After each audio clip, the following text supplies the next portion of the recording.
You're muted. Is that better? Yeah, that's better. Okay. And I'm just gonna make sure we're actually live and looking good on the actual Facebook since I'm looking at this screen. Okay. This is the way that I can see the comments. Right.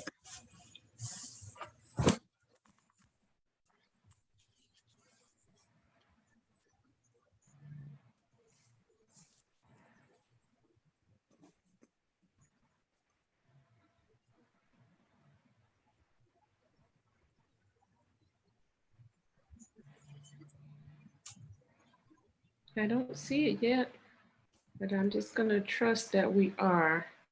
I see the notification that we're live on Facebook. Okay. All right. Now I see you and I see me, but I don't see us together. Really? So, I see us together. There, you see us together? Did anything just switch? No. Okay, well then that is it. So we'll get started. I'm so excited. Hello world, hello Facebook. I am Dr. Teonna Austin. I have the privilege of being the executive director of the As One Foundation, where our mission is to empower families globally, delivering life-saving sickle cell education. And a part of what we do delivering that sickle cell education is Warrior Talk Tuesday. We have an amazing guest today. I'm going to let her introduce herself, but I just would like to say first that I am such a girl fan. I am so excited to talk to you, not just about our subject matter. Obviously, we're here to talk about the bone marrow transplant and our campaign work with Be the Match. But I'm so interested to hear your story. Without further ado, please take it away.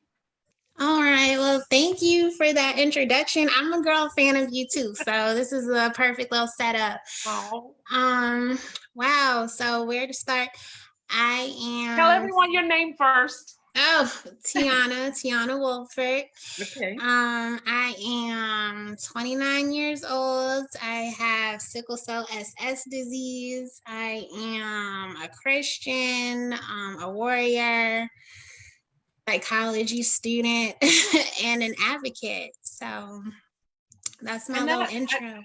I'll just jump right in there because I am always amazed at the accomplishments of warriors. And by warriors, we're talking today people living with sickle cell, SS genotype.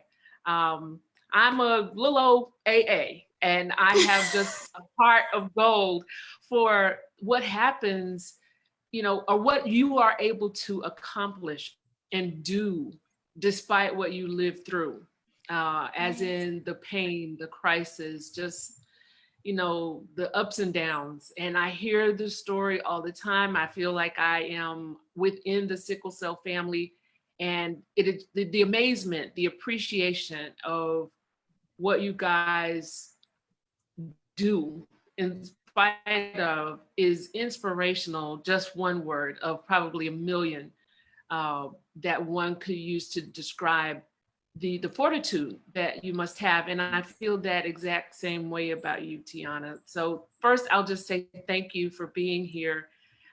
Thank you for, fighting. And we're just gonna jump in and just tell your story and start wherever you like. Okay, well, first, let me say that's why I'm so grateful for platforms like this, because so often you really don't hear a lot about sickle cell. And then when you do, it's negative, and it's what happened to me in the ER or how I was stigmatized. And there's a place for that, and we need to share that. But I really do love these like warrior spotlights. And I know you had Tosin on recently, and she also is like the true definition of a warrior. That's what we are, warriors who just push past the pain and the fatigue, and we're not out here lazy and not doing anything. So I'm excited about my story. So You want me to go like all the way back, or are we starting at the bone marrow transplant? Uh-oh, I think you're frozen. Can you hear me? For a second. So just repeat whatever the last thing you said. Oh, I was asking, do you want me to jump straight into the transplant, or should I give background first? Well, yeah, let's go ahead and give background. Go right ahead. Okay, so growing up as a child, I always felt pretty fortunate because my mother was in nursing school, or she had just graduated from nursing school when she had me. And not knowing that she would have a child with it, she did a huge research paper on sickle cell anemia. Wow. And unfortunately, like all you hear this all the time, she was told by my father that he didn't have sickle cell trait, but obviously he did. So anyway, but I was brought into a family that was really prepared for the diagnosis. I don't think you're ever fully prepared, but at least I was brought into a family that knew something about it. Mm-hmm. So growing up as a child, I always say I felt pretty normal and pretty healthy. I would have bouts of acute chest syndrome and, splenic sequestration, but not a lot of pain crisis, not a lot of hospital admissions. And so things didn't really start spiraling out of control until I hit puberty. Mm. And that's when the crisis really picked up, and I got diagnosed with avascular necrosis in all my joints. So by the time I was 16, I had had both of my hips replaced, and I was on chronic transfusion therapy, and it was just a lot going on. And All I of your went joints. every joint. Ah. So I went to a predominantly white school from first grade to 12th grade. And the administration down to the teachers, they would admit to me, like, we've never seen anyone with sickle cell. We don't know how to handle this. And they would make comments like it would just be easier if you had cancer, because then we could plan around when you were going to have chemo, and we would know when you were going to miss. But sickle cell is so unpredictable and we feel stuck. So that was really hard, especially at that age, like in high school, because you're still trying to fit in, you're trying to be accepted, and then you have these hospitalizations, and you're trying to keep up academically, not fall behind, catch up on makeup work. And it was just crazy. And, just like a lot of us, it's like you have to be sick, but then you have to shoulder that responsibility to educate and advocate for yourself at the same time. And as an advocate, it bothers me. Like, I'm always going to advocate, I'm always going to educate, because that's who I am, but I shouldn't have to. You know what I mean? And like, you would never ask a cancer patient to shoulder that same responsibility to educate you and help you feel unstuck and help you decide how to accommodate for my needs. So that was difficult. And then by the time I graduated from high school, I had really big dreams. I wanted to go far away for college, like didn't want to look back, deuces to my family, but it was unrealistic. And I know we always say like sickle cell doesn't have me or whatever, but at the time, I really felt like it did. I was not living the quality of life that I wanted to live. Lots of pain, lots of surgeries. So that's what led my doctors to approach me about a bone marrow transplant. Now, when they approached me, they were talking about like a traditional perfect match transplant. But like many warriors, many people in the African American community, minority communities, I didn't have a donor. So then it was actually one of my mother's students who approached her about a clinical trial she heard about at NIH and Johns Hopkins, where they were doing haplotransplants. So just a half match donor, your parents are automatically a half match, and sometimes you could get a sibling or even an uncle or aunt. So long story short, we went for a consult, And I have to say that I had 4 hematologists taking care of me.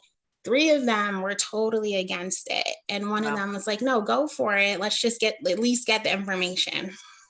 So that's honestly what I thought I was doing. I thought I was just going to get some information when I went for my consult.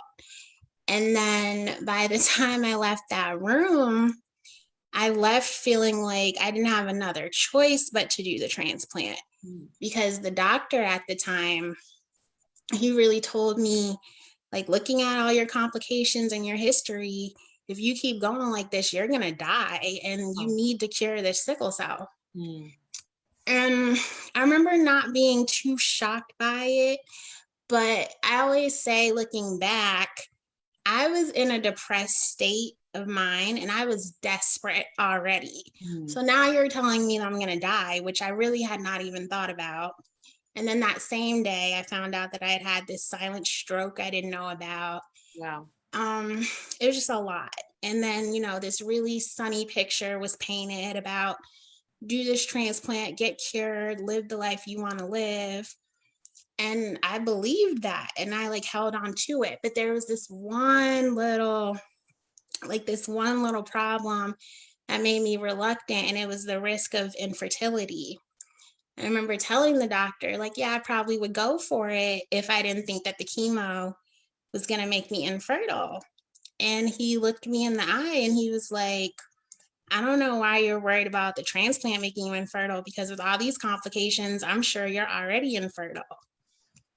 So then I'm like, this is a lot to process. Right. So like I said, when I left that room, it was like, I guess I have to do this. And my family. How old were you, Teonna? How old were you? I was 19 at the time. Yeah, I was 19. So that was interesting too, because they were trying to figure out, did I need to be treated as an adult or in peds? Because I hadn't yet transitioned from my pediatric hematologist yet. So I ended up getting treated on pediatric oncology. And, this was almost 10 years ago now. So the protocol has changed, but I did total body radiation. I did 2 different types of chemotherapy. And I was in the hospital for 30 days. And then after that, I had to get an apartment close by the hospital because your immune system has been wiped out. So they prepare you that you're probably going to get some infections. You're super vulnerable right now. And they want you to be able to get to the hospital within 10 minutes.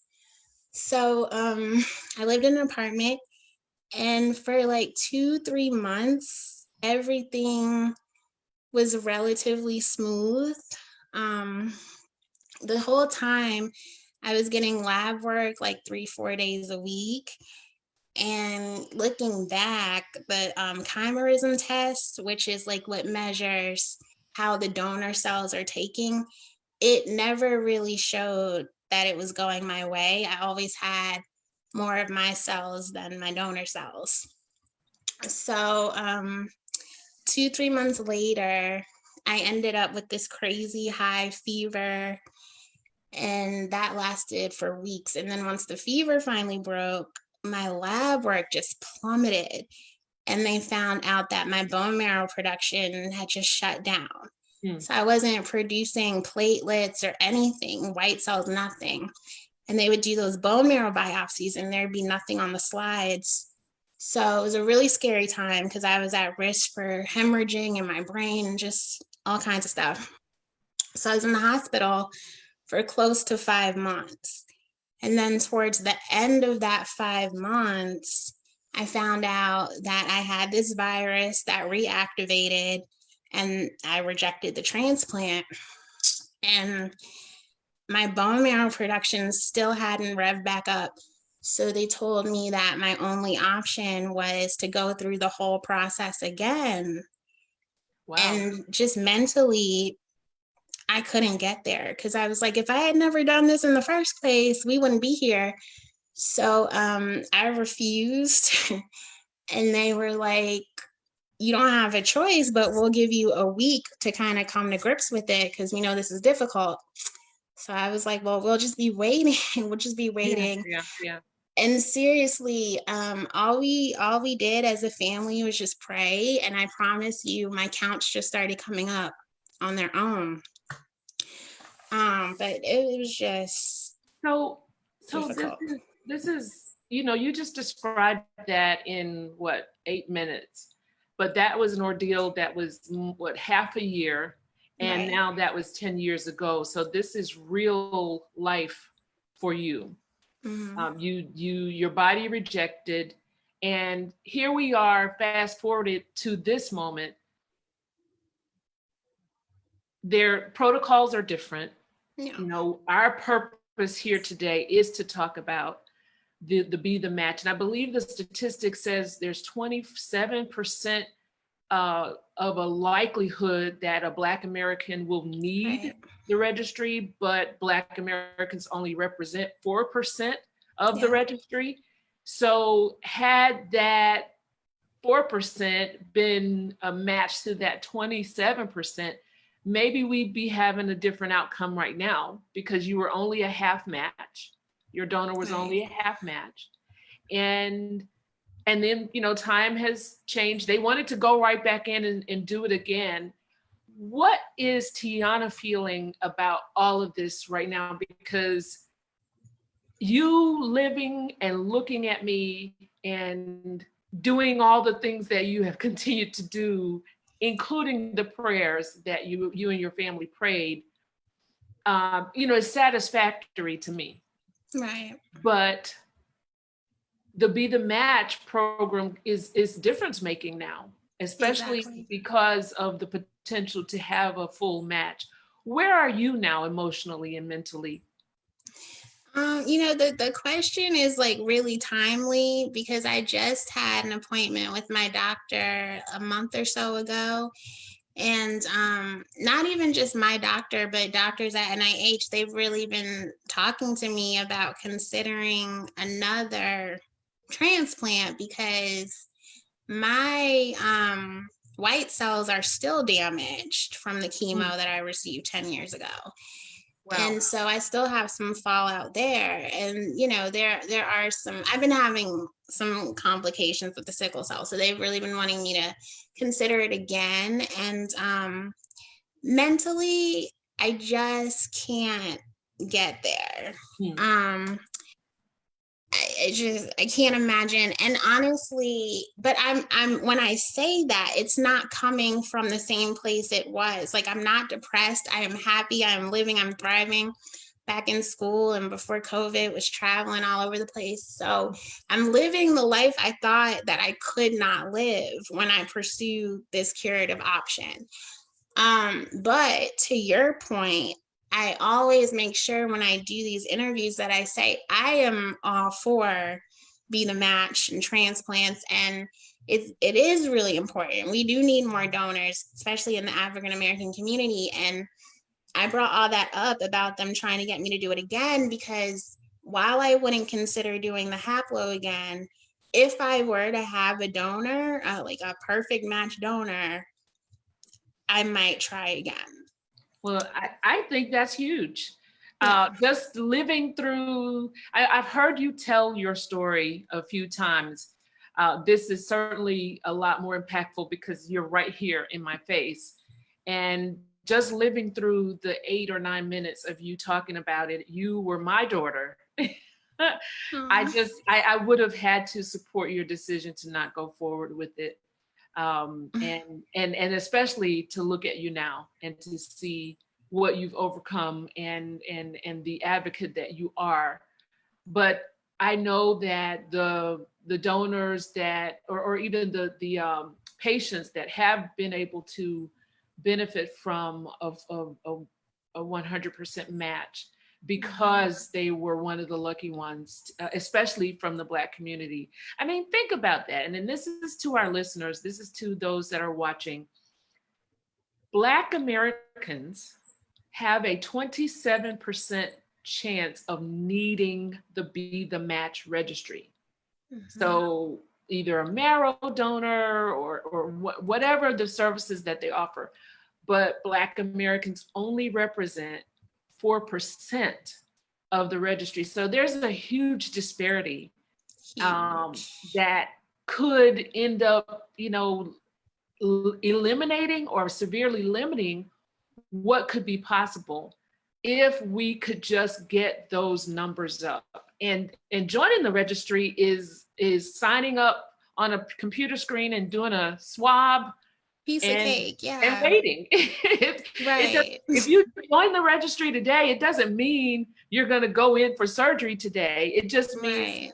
check me out, see if I can be a match. I can make a difference in the life of a Teonna or someone in my family, or maybe someone I don't know. And Right. if my name is called, all expenses paid. I don't have Right. any, traveling, all of that there's nothing for me to worry about. But that spells an opportunity, a life-saving opportunity for someone that otherwise wouldn't be there.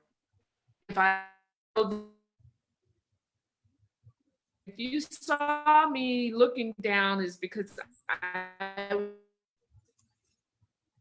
do to log on right now and join, and it is You're all going. spelled out.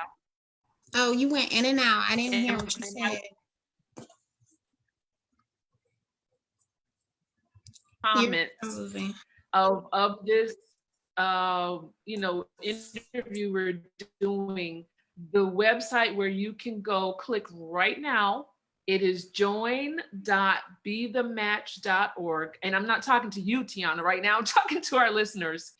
Right. Join.bethematch.org/SC3 as one. Are you hearing me? So and I typed it into the comments. So if you see it, click on it and sign up. The As One Foundation Please. has a goal to add 53 more Black Americans to the registry. And we have some plans to actually show someone unboxing the kit, going through the process, reboxing it and sending it so that you can see that it is a piece of cake. Right. It's a very much needed service that doesn't require a whole lot. So that should be a win-win I mean, look at Teonna, look at her, what a difference that, this could make. If I fit the age category, I would be there too. But the age category, the age category for this campaign is 18 to 44, Black Americans 18 to 44. And if you identify as Black, please sign up. And hopefully one day, it's not going to be tomorrow, but one day you could be the difference maker. That's what this is, this is all about. So that was, that's a big part of your story. Yeah. But I'm curious to know from your perspective, where do you think that the disparity lies? Do you think it's just lack of awareness in the Black community? Oh, my PhD is in public health. And one of the things that we've been getting from the day one is the disparity where Black folks are overrepresented in all the categories, and poor Black men, I mean, it's just incredible. All of the social determinants of health are just not in our favor. The world that we're living in right now, everything is Black Lives Matter. Why do we even have to have a Black Lives Matter? Right. Because Black lives have not mattered. And I'm telling you, that trickles down to the medical side of things as well. There is medical racism. There is that syphilis foolishness down there with the Tuskegee experiment. That was real. So I don't think it's one thing. I don't think it's a linear thing. I do believe it is certainly a mistrust, a distrust. I also do believe it's awareness. And, as a leader of a small not-for-profit, we're trying to do big things via the internet that allows us to reach people that we would never be able to encounter face to face. But the cost is tremendous Yeah. to, to reach, to have technology, to, create beautiful messages, things that are attractive enough for people to click and then sign up or whatever it is. All of that costs. And Mhm. I remember when I was working in the for-profit world, how we would celebrate a 0.01 percentage increase, which Mm. was like hundreds of thousands of dollars that were spent for that 0.01, percentage increase of usage or whatever. Right. Hundreds of thousands of dollars on the not-for-profit side. Oh my goodness. So it's my long answer is it's not just awareness, it's not just distrust. We need those well-known celebrities, sexy advocates, and it's just we need everything. We need the Right. NFL, we need the NBA, we need Oprah, we need Tom Yeah. Brady, Right. we need everybody. And my go-to is October and breast cancer awareness. I mean, Mm. people are wearing pink cleats and throwing pink footballs and driving Right. pink fire trucks that will never really encounter breast cancer. Yep. Um, but the world is being educated about breast cancer, but there's a lot of money being spent, a lot of Yeah. money being donated. And we need the same thing. And I'm hopeful that we will get Right. this. Right. But that's where it is for me. So we're doing our part, and we intend to make this 53. The original goal was 50, but 53 is a significant number for us at the As One Foundation. Oh, right. Yeah. Yeah, his brother was number 53 at Florida State, and he actually died of sickle cell trait exertion. Right. And so the foundation was started to bring awareness to his brother, to just celebrate his memory. And then we started focusing on the sickle cell trait. And then just earlier this year, we pivoted and expanded our mission to be inclusive of sickle cell. And Yeah. I like yeah, that. and it's just been the most amazing the most amazing thing, because you don't have sickle cell without trading. You don't have trade without sickle cell. So it just Exactly. makes too much sense. Hmm. Um, so that's where we are, empowering families globally, delivering life-saving sickle cell education. We certainly believe Devon's death was preventable, Yeah. and we are still embracing that message. And sickle cell trait warriors are welcome donors to the Right. Exactly. Hmm.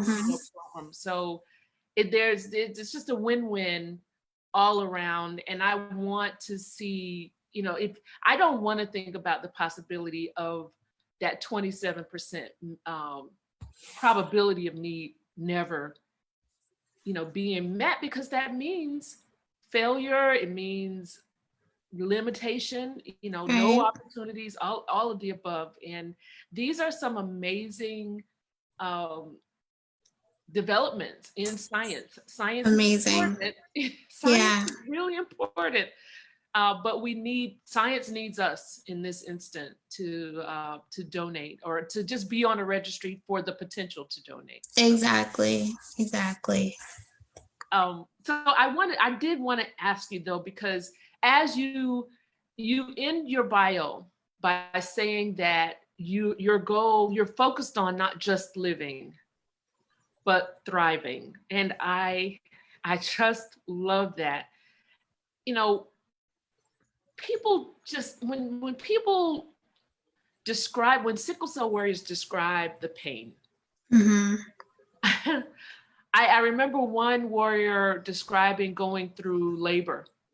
Hmm. And she said she was in labor, fully dilated, and her doctors and nurses were all running around like, are you okay? And because they would see elevation or whatever, she's like, oh, that's nothing. I have sickle Right. cell. Right. So, if that just puts it into perspective for anyone that's ever had a kid, but I know how much a headache can take me out, and I Mm. know I can also tunnel through a headache too. But, to think of focusing on not just living, but thriving with sickle cell, you're back in school now. tell us about how you're thriving, what your plans are, what are you doing? You know what? Yeah, I'm glad you asked me that because it's, and I'm not just saying this because it's my story, but I think it's so inspirational because I promise you, when I had that transplant, I never thought I would be living the life that I am today. And that's a message of hope that I want to give to other warriors. I know that there are some really dark times, but it's temporary. Mhm. So, for me to like be living the life I want to live, seriously, been wanting to get back in school for 10 years, but was just crippled by fear of failure. And last year, I said to myself, like, it's time for you to start making moves. You gotta get out here. So, being back in school, and I'm pursuing my degree in clinical psychology because I feel like our physical needs in the sickle cell community are finally starting to be addressed, but we don't talk enough about the mental psychosocial issues. So I want to tackle that. And it's going to take me a long time because I'm just getting started. So aside from academically, I just feel like I'm thriving spiritually, in my relationships, and even as an advocate. I get so many phone calls from other warriors who are where I was some years ago and just feeling like they really don't have any quality of life, not even a bad quality of life, but zero quality of life.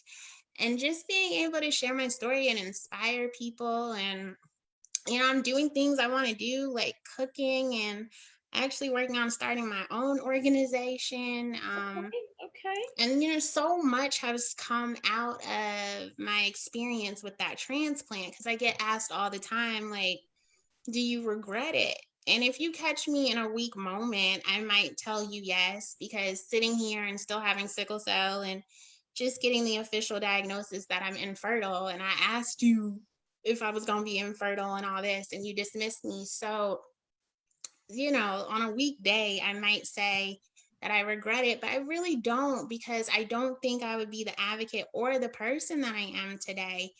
It just opened my eyes to a lot of disparities, because I told you I was treated on the oncology ward, and just the VIP treatment that Mhm. we get on oncology compared to how we get treated as sickle cell patients. Wow. I can remember going through chemo, and on that ward, they wouldn't even wait for you to be nauseous or anything. They Mm. just pump you with meds, and they use IV Benadryl for nausea, and no questions asked. Like, literally would ask you, do you want it push fast? Do you want it push slow? But Wow. then, we hear so many stories from warriors who are itching like crazy from the pain medication. And I remember, even me, I went from getting the IV Benadryl for nausea, and then when I rejected and I was a sickle cell patient again, they Mm. told me, like, oh, well, we can't give you IV Benadryl anymore Wow. because you're a Wow. sickler and y'all like the rush too much. So it's just thriving as an advocate and trying to tackle all these things, and really just, like I said, just living a life that I really never imagined I would live.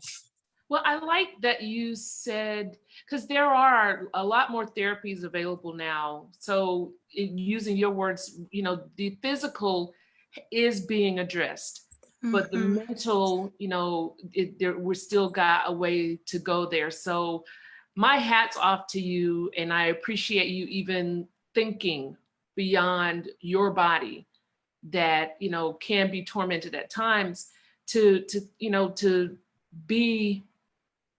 be the change that's needed, to be that advocate that's needed. I finally can see some of the comments, so I'll Oh, just share okay. a few of them with you.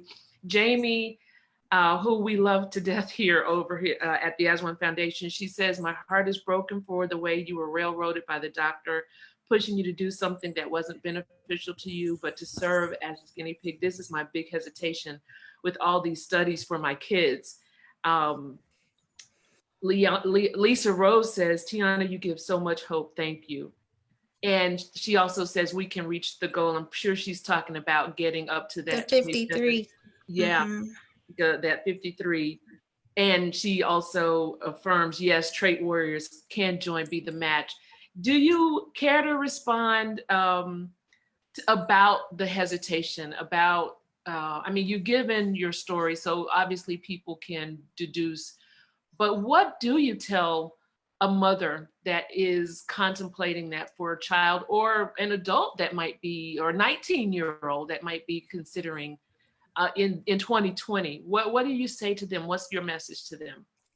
Yeah, I'm confronted with this quite a bit, this question, because a lot of families really do call me and ask me for my perspective, and I want to make sure that I'm responsible with what I Okay. say. And so I always tell them, like, it is a very personal decision. And I see people go to Facebook with this question of what should I do? And I understand that we are a close knit community and we trust each other, but it's really not something that anyone should decide for you. It's not something that anyone, especially if they haven't been through it, should tell you what to do. And I see so many people who, like, we are really strong about this in the community. You have some people who are like, yeah, go for it, and then some people are like, definitely don't do it. So my thing is, go with your heart, but be informed. Yeah. Research. I say go to more than one transplant institution, because, and the reason I say that is because I was at this one place and told I was going to die if I didn't do it. I went somewhere else and told I wouldn't have even been considered for it. Mm. So research, get more than one opinion, talk to other people who have been through it. I'm always available. And like I said, I don't keep telling my story to be negative or to scare anyone, because this was 10 years ago. Mhm. And I really do believe that what happened with me was pretty exceptional. Mhm. But that's not to say that things can't go wrong. So it's important to weigh risk benefits. And Yeah. this is a conversation that I have with the doctors, because they're so quick to say, when something goes wrong, they're very quick to say, well, you signed the consent, you knew the risk. My thing is, you can tell, 8 years ago, you could tell me you may get leukemia. But in the state of mind that I was in, I'm not processing that. All Right. I'm thinking is, I don't want to live with sickle cell. Mhm. Now, I know families who the patient has been cured of sickle cell, but now they have some type of other catastrophic illness. Mhm. So I really just want people to understand the risk and weigh how much that cure of sickle cell means to you. And if you feel like it's worth it, if you're aware that you could possibly get leukemia and it's a low risk, or if you're aware that you could reject or get graft versus host and you still want to do it, go for it. Go for it. And like I said, I really do want to be responsible. This was almost 10 years ago. So the protocols have been amended. They really have. Yeah. And like I said, if I had a perfect match, I probably would go for it. So it's a personal decision, and take some time, because, like, I think I made my decision that day. Take Take some time. time. Take And you some know time. what else? Consult with a mental health specialist. Even Okay. if the institute that you're at, if they don't offer it, take the initiative, ask for it, seek it out yourself, because I really don't feel like it's a decision you should make in a depressed state, because you're blinded, and that's not you at your best. So mental, Take there's, some I gave time. y'all a lot. Consult a mental health specialist. These are jewels that you are handing out right now. So, how can people reach out to you? Do you want to just promote your Facebook page, or is there a website or email address you'd like to share? You don't have to, but if you have something, we'll put it in the comments. Yeah, so I am not good. My sister makes fun of me all the time. I'm not good with anything except Facebook, and apparently that's for old people. Like Instagram, like Snapchat, Twitter. Don't look for me. Find me on Facebook. You can email me. It's my first and last name, 710@gmail.com. And I'm pretty easygoing. So if you just reach out, I'll give you my cell phone number in a heartbeat. So I'm pretty accessible. Okay. So Facebook will post the email address, which is Teonna Woolford 710@gmail.com. Yeah. And if there are no, do you have any final words? I'm just going to do our commercial, the As One Foundation commercial. But I'd like to give you the floor to close it out. Um, you know what? Yeah, I do, because there's been a lot going on in the sickle cell community. As far as science, we've had a lot of advances lately. We went so long with just hydroxyurea as our FDA approved drug, and then within 2 years, we had 3 new ones approved. So there's been a lot of medical advances that I'm excited about. But then as a community, we've been taking a lot of hits. I seriously lost track of the number of deaths that we've had over the last 2 months. And me, I've been doing a lot of these interviews, and at one point I had to say I didn't want to do them because I was really struggling with the 2 deaths of the people on the gene therapy protocol, and one I knew personally. So I feel like just as a community, emotionally, mentally, spiritually, it's been difficult. And what I just want to say is that I want people to be encouraged and remain hopeful, because I was actually talking to Dr. Z last night, and we were just talking about the advocates, and I feel like there's this new energy and this new sense of urgency with, and because you're an advocate, like, it's time to right some wrongs. Yeah. And I think this is the time, this is the season. So I just want to leave with a message of hope that I really do think that the best is yet to come for the sickle cell community. And I'll just say thank you for that. I'll just say I feel it with you. It is just heartbreaking each time one of these beautiful warriors gets their wings. So we grieve with you. But Gabrielle, thank you for watching. Jamie says, excellent advice. Absolutely, we should support each other regardless of our personal opinions. It's been so great talking to you. This 30 minutes kind of flew by. Yeah. So we will have to do it again. We're in this campaign through the end of September. And speaking of September, the As One Foundation, we are trying. We are the little engine that could. And we've kind of picked up some speed after having locked arms with Lisa Rose over at Hope for SCD, who has now joined the As One Foundation and is over all of our digital education. And she is superb, stupendous, phenomenal, great, phenomenal, excellent, dedicated, severely underpaid. Yes. As most of us are in this sickle cell space, but she is just amazing, and we're so thrilled to have her to add credibility to our sickle cell side of the house.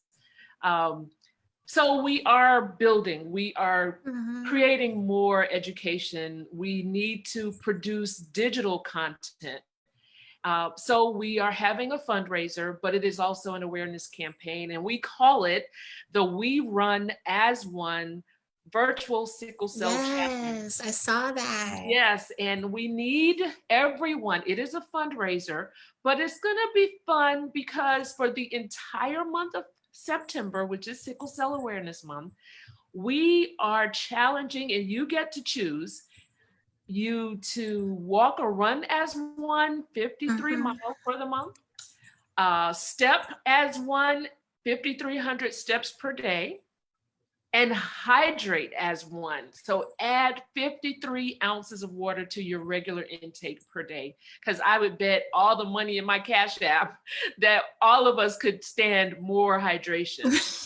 Right. And we have a few other challenges. We are also, we are including the challenge to add 53 new people to the new Black Mhm. Americans to the Be the Match registry.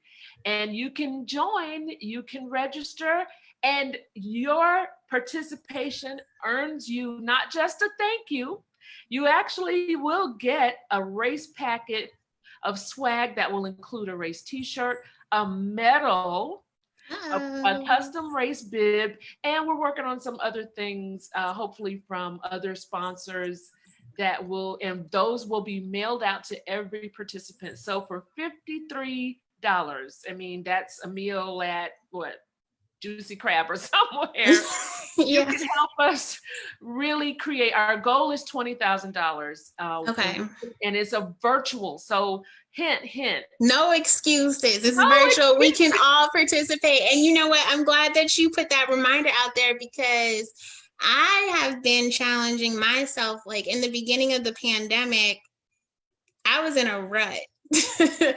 And so I like kind of this second wave of it. I'm like, no, I need a routine. And so it Yes, starts with devotions and then my morning walk. And I've been doing yes, like 5 miles. So yes. yeah, I'm all in. Count Yes, me in. wonderful. I just what is it? I was today or yesterday years old when I realized I had a fitness tracker on my phone, so I don't even have to go out and buy one. I can count my time on my spin bike. I can count all my steps and miles and stuff. So find something. Although we are observing the honor system, which simply means you register, you will receive your race packet. We want you to do the steps. We want you to do the miles. We want you to do the hydration, but we won't tell if we don't know.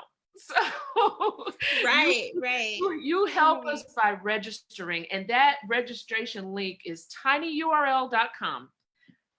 Because otherwise it's really long. So tinyurl.com, that will also be in the comments, Okay. / sickle cell run as one. So tinyurl.com / sickle cell run as one. And or you can just go to Run Sign Up and look up We Run as One and find us there.